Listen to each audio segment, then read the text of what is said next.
Hi, Yuvan Sri views YouTube சேனலிலிருந்து யுவன் ஸ்ரீ. 2024 வருடம் நடைபெறவிருக்கிற குரு பெயர்ச்சி துலாம் ராசிக்காரர்களுக்கு என்ன மாதிரியான நற்பலன்களை கொடுக்கும் அப்படிங்கிறது தான் இந்த வீடியோவில் நம்ம பார்க்க போகிறோம். மே மாதம் 1ஆம் தேதி, சித்திரை மாதம் 18ஆம் தேதி மதியம் 2:29 புதன்கிழமை குரு கிருத்திகை நட்சத்திரத்தில் பெயர்ச்சி ஆகிறாரு. இந்த பெயர்ச்சி துலாம் ராசிக்காரர்களுக்கு 7ஆம் இடத்துலேருந்து 8ஆம் இடத்துக்கு பெயர்ச்சி ஆகிறாரு. 8ஆம் இடம் அப்படிங்கிறது அஷ்டமஸ்தானம் சொல்லுவாங்க. பொதுவாக ஒரு ஜாதகத்தில் 6ஆம் இடம் 8ஆம் இடமெல்லாம் நல்ல இடமாக சொல்கிறதில்ல, அது மறைவு ஸ்தானமும் கூட. அந்த இடத்துக்கு குரு வராரு, 8ஆம் இடத்துக்கு குரு வராரு. இங்கே வர குரு உங்களுக்கு என்ன மாதிரியான நற்பலன்களை கொடுப்பார் அப்படிங்கிறத தான் நம்ம இந்த வீடியோவில் பார்க்க போகிறோம். 8ஆம் இடத்துல வர குரு அங்கிருந்து தன்னுடைய 5ஆம் பார்வையாக உங்கள் ராசிக்கு 12ஆம் இடமான கன்னி ராசியை பார்ப்பார். 12ஆம் இடம்ங்கிறது விரயஸ்தானம். 12ஆம் இடத்தை பார்ப்பார். 7ஆம் பார்வையாக உங்கள் ராசிக்கு 2ஆம் வீடான விருச்சிகத்தை பார்ப்பார். 9ஆம் பார்வையாக உங்கள் ராசிக்கு 4ஆம் வீடான மகரத்தை பார்ப்பார். குரு இந்த 5ஆம் பார்வை, 7ஆம் பார்வை, 9ஆம் பார்வையால் துலாம் ராசிக்காரர்களுக்கு என்ன மாதிரியான நன்மைகளை தருவார் அப்படிங்கிறது தான் நாம் இந்த வீடியோவில் பார்க்க போகிறோம். அதாவது 8ஆம் இடத்துல உட்கார்ந்துருக்க குரு என்ன மாதிரியான நன்மைகளை தருவார் அப்படிங்கிறது தான் பார்க்க போகிறோம். பொதுவாக இந்த ராகு கேது பயிற்சி, குரு பயிற்சி எல்லாம் கோச்சாரத்தின் அடிப்படையில் சொல்லக்கூடிய பயிற்சிகள் தான். அந்த பலன் தான். இந்த பலனில் நாங்கள் சொல்கிறதுல ஒரு 20% 30% தான் உங்களுக்கு நடக்கும். அதுக்கு மேலே நடக்காது. காரணம் என்னென்னா, ஒவ்வொருத்தரோட பிறப்பு ஜாதகத்தில் அவங்களுக்கு இப்போ என்ன தசாபுத்தி நடக்குதுங்கிறத பொறுத்து தான் உங்களுக்கான நன்மைகளும் தீமைகளும் இருக்கும், ஏற்றமும் இறக்கமும் இருக்கும். உங்களுக்கு ஒரு நல்ல தசை நடந்ததுன்னா, நல்லது பண்ணக்கூடிய தசை நடந்ததுன்னா, நாங்கள் சொல்கிற பலனில் கூடுதலாக உங்களுக்கு நடக்கும். இல்லை ஒரு அவயோகிகளோட தசை நடக்குது, அதாவது நல்லது செய்யாதவர்களோட தசை நடக்குது அப்படின்னா, நாங்கள் சொல்கிறதில் குறைவாக தான் உங்களுக்கு நடக்கும். இதே கெடுதல் சொன்னோம்னா, நல்லா இருக்க மாட்டீங்க அப்படின்னு சொன்னோம்னா அது 100% நடக்கும். பட் நன்மை சொன்னால் நன்மை கொஞ்சமாக தான் நடக்கும். அதனால உங்கள் வீட்டுக்கு பக்கத்தில் இருக்கிற ஒரு ஜோதிடரை போய் பாருங்கள். அவர்கிட்ட கேளுங்க, இப்போ உங்களுக்கு என்ன தசாபுத்தி நடக்குதுன்னு கேளுங்க. நல்லது செய்யக்கூடிய தசாபுத்திகளாக இருந்தால் இதில் கூறப்படும் பலன்கள் அனைத்தும் உங்களுக்கு சாதகமாகவே இருக்கும். இல்லை அவயோகிகளோட தசை அப்படின்னு இருந்ததுன்னா, நாங்கள் நல்லா சொல்லியிருந்தால் நீங்கள் அதெல்லாம் எதிர்பார்க்காதீங்க, அதெல்லாம் நீங்கள் காதில் போட்டுக்காதீங்க. கெடுதலாக ஏதாவது சொன்னோம்னா கொஞ்சம் உஷாராக அதை ஃபாலோ பண்ணுங்கள். அதனால் ஏற்படக்கூடிய கெடுதல்கள் என்னங்கிறத பார்த்து அதை செய்யாமல் இருங்க. அதாவது சில நேரத்தில் என்ன சொல்லுவோம்னா, முதலீடுகளை தவிருங்கள் அப்படின்னு சொல்லுவோம், வேலை மாறாதீங்க அப்படின்னு சொல்லுவோம். அதெல்லாம் கேட்டு அதெல்லாம் நீங்கள் ஃபாலோ பண்ணுங்கள். நல்லது நடக்கலனாலும் கெடுதல் அவயோகிகள் தசையில் கண்டிப்பாக நடந்துடும். ஸோ உங்களுக்கு பக்கத்தில் இருக்க ஜோதிடரை போய் பார்த்து எந்த தசை நடக்குதுங்கிறத தெரிஞ்சுங்க. அவயோகிகளோட தசை நடந்ததுன்னா உங்களோட குலதெய்வ வழிபாடு உங்களுக்கு உறுதுணையாக இருக்கும். குலதெய்வ வழிபாடால் உங்களுக்கு வர பிரச்சனை தீருமா அப்படின்னா, பிரச்சனை தீராது. ஆனால் பிரச்சனையை சமாளிக்கக்கூடிய சக்தி கிடைக்கும் உங்களுக்கு. ஸோ குலதெய்வ வழிபாடு உங்களுக்கு சப்போர்ட் பண்ணும். வாங்க, 2024 குரு பெயர்ச்சி துலாம் ராசிக்காரர்களுக்கு என்ன மாதிரியான பலன்களை கொடுக்கும் என்பதை பார்ப்போம். வாங்க பார்க்கலாம்.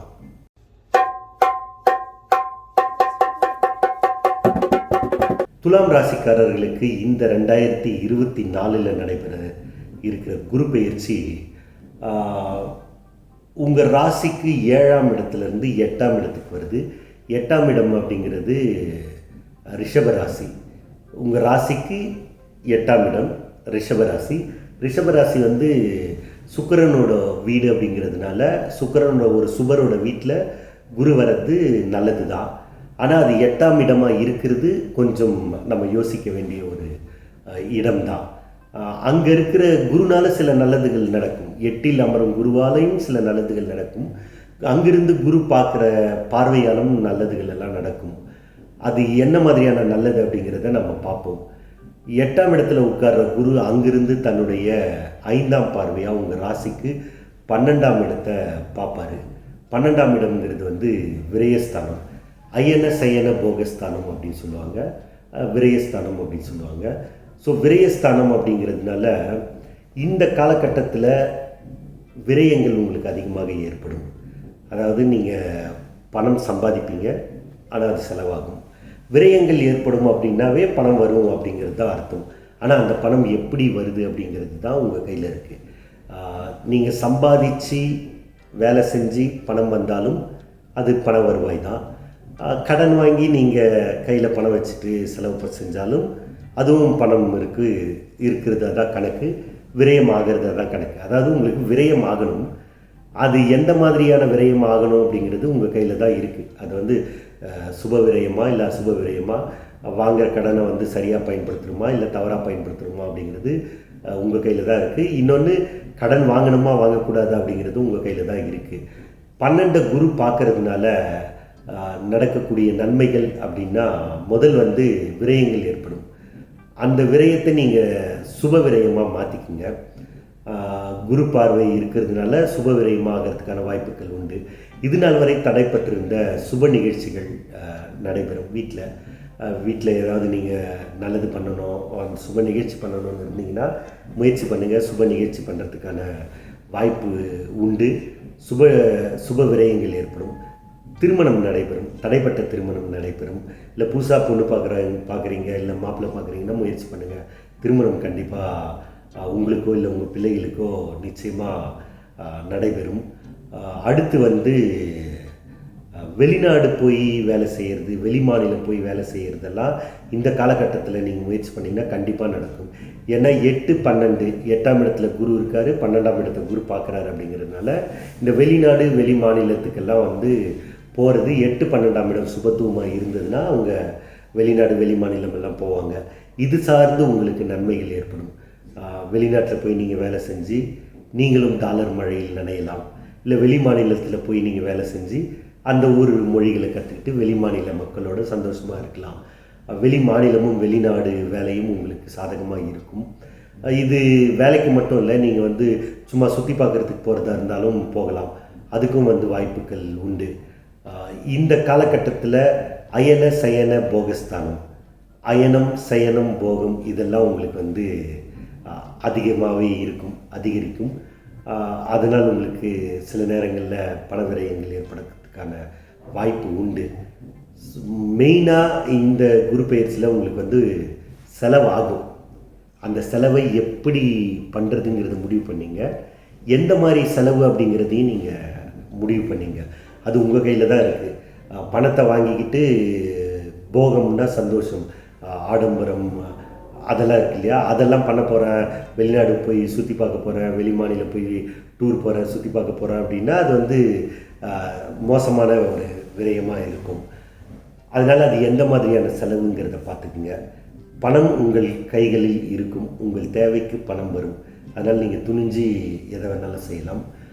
அடுத்து வந்து குரு தன்னுடைய 7ஆம் பார்வையாக உங்கள் ராசிக்கு 2ஆம் இடத்தை பார்ப்பார். 2ஆம் இடம் வந்து உங்களுக்கு விருச்சிகம் 2ஆம் இடமாக வருது. 2ஆம் இடத்தை வந்து என்ன சொல்லுவோம் அப்படின்னா குடும்பஸ்தானம் அப்படின்னு சொல்லுவாங்க. தன குடும்ப வாக்குஸ்தானம் அப்படின்வாங்க. தன குடும்ப வாக்குஸ்தானம்னா தனம்னா பணம் வரவு இருக்கும். பணவரவு இருக்கும், நார்மலாகவே பணவரவு இருக்கும். அங்கே 12ல் செலவாகும். ஸோ அதனால் நீங்கள் பணவரவை குடும்பத்துக்கு எப்படி மாற்றிக்கிறதுன்னு பாருங்கள். பணவரவு இருக்கும், தனம் இருக்கும். குடும்பத்துக்கு தேவையான பணவரவை நீங்கள் சரியாக பயன்படுத்துங்க. வர பணத்தை குடும்பத்துக்கு தேவைக்கு பயன்படுத்தினீங்கன்னா குடும்பம் சிறப்பாக இருக்கும், குடும்பத்துக்கு சந்தோஷம் இருக்கும். அதாவது குடும்பத்துக்கு தேவையான வீட்டுக்கு தேவையான பொருட்கள் வாங்குறது, அந்த மாதிரி டிவி மாற்றுறது, ஃப்ரிட்ஜ் மாற்றுறது, வாஷிங் மிஷின் மாற்றுறது, இல்லை புதுசாக வாங்குறது, இல்லை வீட்டுக்கு தேவையானது வாங்குறது, மனைவி கேட்குறது வாங்கி கொடுக்குறது, இந்த மாதிரி உங்களுக்கு எதுனாலும் நீங்கள் வீட்டு தேவைக்கு முயற்சி பண்ணிங்கன்னா கண்டிப்பாக உங்களுக்கு நடக்கும். அதுக்கு உங்களுக்கு பணம் வரும். டிவி மாற்றணும்னு நினச்சிங்கன்னா உங்களுக்கு பணம் வரும். ஏன்னா அது வீட்டுக்கு தானே செய்கிறீங்க, குடும்பத்துக்கு. ஸோ அதனால் நீங்கள் வந்து வீட்டு தேவைகளை பூர்த்தி செஞ்சுக்குங்க. இந்த காலகட்டத்தில் அதை சரியாக பண்ணிங்கன்னா ரொம்ப சந்தோஷமாக இருப்பாங்க. வீட்டில் இருக்கவங்களாம் எல்லோரும் நல்லா இருப்பாங்க. உங்களுக்கும் வீடு வந்து ஒரு சொர்க்க பூமியாக இருக்கும், தென்றல் வீசக்கூடிய இடமாகவே இருக்கும். அதனால் அந்த பண வரவை நீங்கள் சரியாக பயன்படுத்திக்கிங்க. தனம் சொல்லிட்டேன், குடும்பம் சொல்லிட்டேன், வாக்கு, உங்களோட வாக்கு வல்லமை நல்லாயிருக்கும். நீங்கள் சொல்கிறது 4 பேர் காது கொடுத்து கேட்பாங்க. நீங்கள் சொல்கிறதுக்கு மதிப்பும் மரியாதையும் அதிகரிக்கும். நீங்கள் என்ன சொன்னாலும் அதை ஏற்றுக்கிறதுக்கு ஒரு கூட்டம் இருக்கும். அவர் சொன்னால் கரெக்டாக சொல்லுவார்ப்பா, அவர் சொன்னார், அது அவ்வளோ கரெக்டாக இருந்தது, இந்த மாதிரியெல்லாம் பேசி நீங்கள் கேள்விப்பட்டிருப்பீங்க இல்லையா? அதெல்லாம் வந்து இந்த காலகட்டத்தில் தான். ஸோ உங்களுக்கு வந்து வாக்கு வல்லமை இருக்கும்.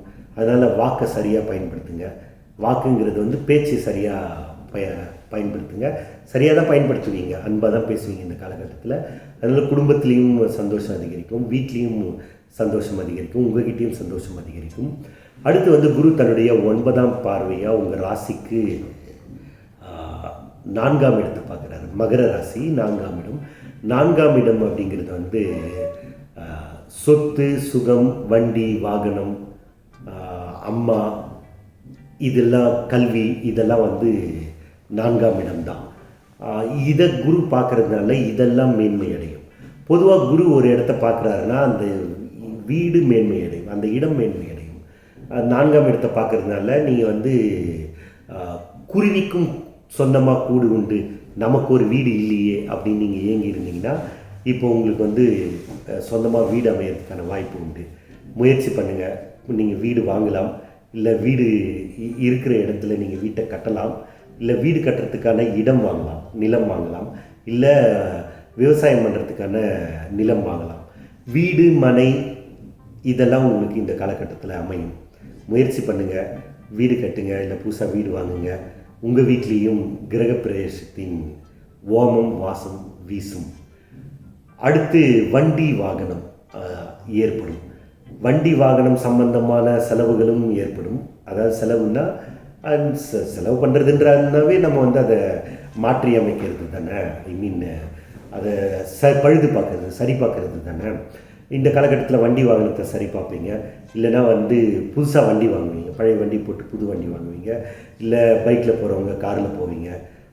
சின்ன காரு, இந்த சோப்பு டப்பா கார் வச்சுருந்தீங்கன்னா அதை மாற்றி பெரிய செடான் டைப் கார் வாங்குவீங்க. ஸோ உங்களோட கனவுகள் எல்லாம் வண்டி சம்பந்தமாக உங்களுக்கு ஒரு கனவு இருக்கும் இல்லையா எல்லாருக்கும், அந்த கனவுகள் எல்லாம் நினைவாகும். வண்டி வாகனம் வாங்கிறதுக்கான வாய்ப்பு உண்டு, சொத்து சுகங்கள் வாங்கிறதுக்கான வாய்ப்பு உண்டு. கல்வி மேம்படும், நல்லா படிப்பீங்க. இல்லை உங்கள் பிள்ளைகள் யாருன்னா இந்த ராசியில் இருந்தாங்கன்னா அவங்க நல்லா படிப்பாங்க. படிப்பு சம்பந்தமாக அவர்களுக்கு நல்ல கை கொடுக்கக்கூடிய காலகட்டம் தான் இந்த காலகட்டம். ஒட்டுமொத்தமாகவே துலாம் ராசிக்காரர்களுக்கு சொல்லணும் அப்படின்னா, பொதுவாக துலாம் ராசிக்காரர்கள் வந்து ரொம்ப கேல்குலேட்டிவாக தான் இருப்பாங்க. எதையும் சீர்தூக்கி பார்க்கக்கூடிய ஆட்கள் தான் அவங்க. அதனால் அவங்களுக்கு வர பணத்தை அவங்க ரொம்ப சரியாக பயன்படுத்திப்பாங்க அப்படின்னு நான் நம்புகிறேன்.